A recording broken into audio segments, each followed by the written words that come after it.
जय हिंद दोस्तों, ITI technical classes में आप सभी का स्वागत है। दोस्तों आज इलेक्ट्रीशियन ट्रेड से संबंधित बहुत इंपॉर्टेंट टॉपिक का डिस्कस करेंगे। तो ये इंपॉर्टेंट टॉपिक है जो कि आपके इलेक्ट्रीशियन में बहुत बार इससे जो है अधिकांशतः क्वेश्चन पूछे जाते हैं कंपटीशन में। तो चलिए आज हम इस टॉपिक का डिस्कस करते हैं। तो जैसे आपको टॉपिक दिख रहा है, प्रतिरोध पर तापमान के परिवर्तन का प्रभाव क्या होता है। जो हमारा प्रतिरोध होता है R बराबर रो एल बाई ए, ये हमारा जो प्रतिरोध का फार्मूला होता है। प्रतिरोध में तापमान का प्रभाव क्या होता है।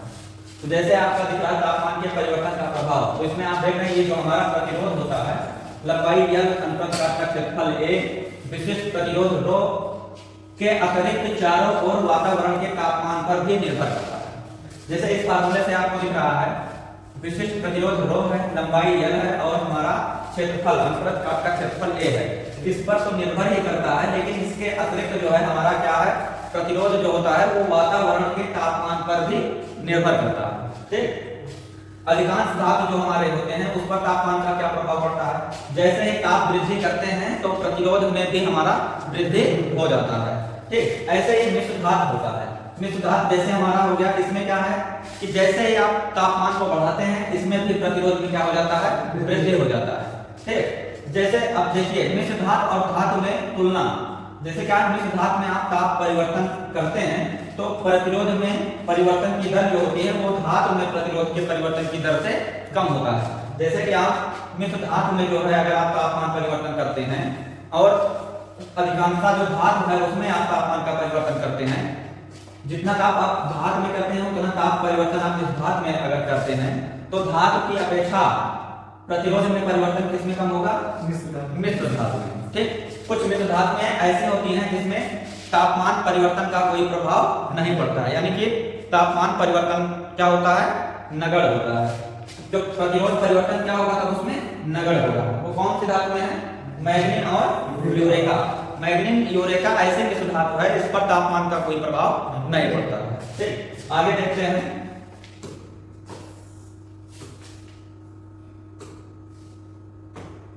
ये आगे हमारा टॉपिक है चालक, अर्धचालक और कुचालक के लिए वक्र। ठीक है, किसका वक्र है, प्रतिरोध और तापमान का वक्र है कि इस पर जो है तापमान का क्या प्रभाव पड़ता है। चालक में कुछ अलग तरीके से तापमान का प्रभाव पड़ेगा, अर्धचालक में कुछ अलग तरीके से और अचालक में कुछ अलग तरीके से। चालक में जो तापमान गुणांक होता है वो धनात्मक होता है, अर्धचालक में जो तापमान गुणांक होता है वो ऋणात्मक होता है, और जो हमारा अचालक यानी कि कुचालक जो होता है उसमें भी हमारा तापमान गुणांक ऋणात्मक होता है। धनात्मक का गुणांक का मतलब ये हो गया कि जब भी आप प्रतिरोध का तापमान बढ़ाएंगे, जब भी आप प्रतिरोध का तापमान बढ़ाएंगे तो उसका प्रतिरोध क्या हो जाता है, बढ़ जाता है। धनात्मक का मतलब बढ़ जाना, और ऋणात्मक का मतलब हो गया कि जब भी आप इसका तापमान बढ़ाएंगे तो प्रतिरोध का मान क्या हो जाता है, घट जाता है। ऐसे अचालक में भी ऋणात्मक का गुणांक होता है, तो ऋणात्मक का गुणांक मतलब इसमें भी वही कि जब भी आप तापमान को बढ़ाएंगे प्रतिरोध में तो क्या हो जाएगा, अचालक में भी हमारा जो हमारा प्रतिरोध होगा वो क्या हो जाएगा, घट जाएगा।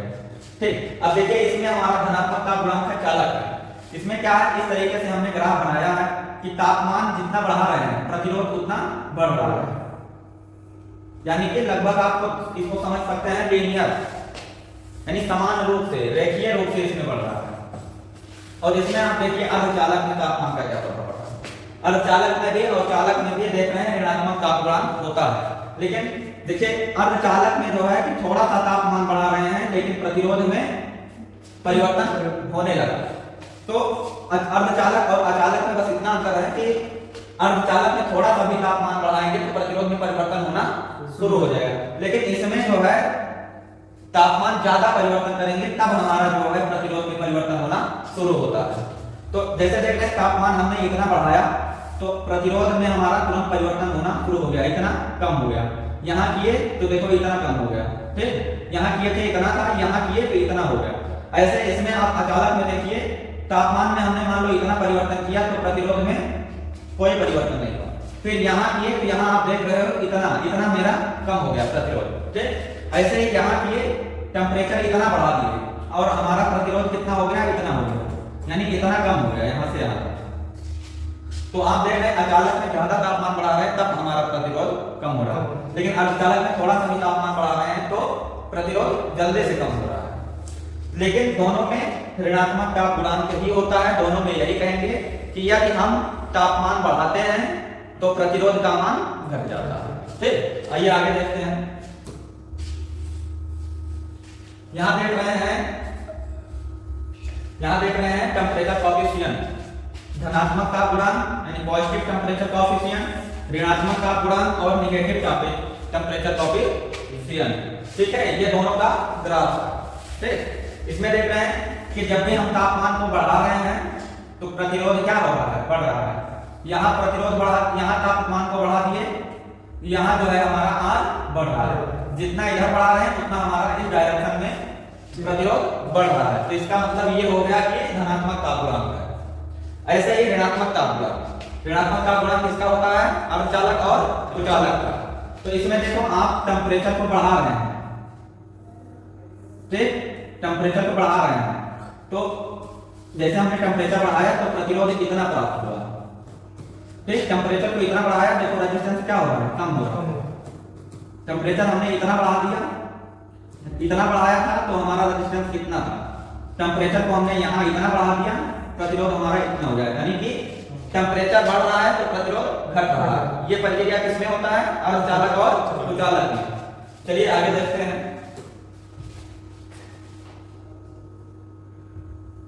अभी हमने इसको पढ़ा था, उसका रिवीजन कर रहे हैं। ठीक, आप लोग घर पे भी इसका रिवीजन अवश्य करिएगा।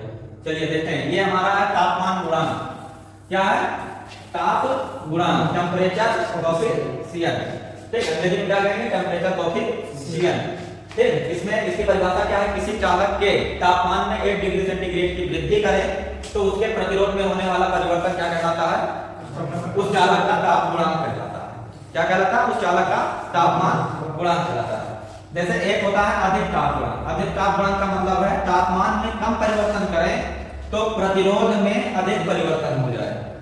तापमान में हम कम परिवर्तन करें तो प्रतिरोध में अधिक परिवर्तन हो जाए, तो यह कौन सा कहलाएगा, अधिक ताप गुणांक। तापमान जो होता है इसमें कम ताप गुणांक में क्या होता है, तापमान में अधिक परिवर्तन करें, प्रतिरोध में कम परिवर्तन हो। जब प्रतिरोध में कम परिवर्तन हो और तापमान में अधिक परिवर्तन करना पड़े तो क्या कहलाएगा, कम ताप गुणांक। ठीक, इसलिए अच्छे प्रतिरोधक के लिए कम ताप गुणांक वाले पदार्थ को चुनेंगे हम लोग। जब भी प्रतिरोधक को चुनेंगे तो कम ताप गुणांक वाले पदार्थ को चुनेंगे। ठीक है, अब ताप गुणांक का मात्रक क्या होता है, प्रति डिग्री सेंटीग्रेड। ताप गुणांक का मात्रक क्या होता है, प्रति डिग्री सेंटीग्रेड। ठीक, इसको याद रखना, क्वेश्चन पूछा जाता है। आगे देखें, तो आज के लिए हमारा टॉपिक यहीं समाप्त करते हैं। तापमान गुणांक का मात्रक प्रति डिग्री सेंटीग्रेड होता है। अगले क्लास में ग्राफ के माध्यम से समझेंगे कि टेम्परेचर परिवर्तन होने पर हमारा प्रतिरोध में कितना परिवर्तन होता है। तब तक के लिए धन्यवाद, बने रहिए। अगले वीडियो के लिए चैनल को सब्सक्राइब करें और दोस्तों में शेयर करें। धन्यवाद।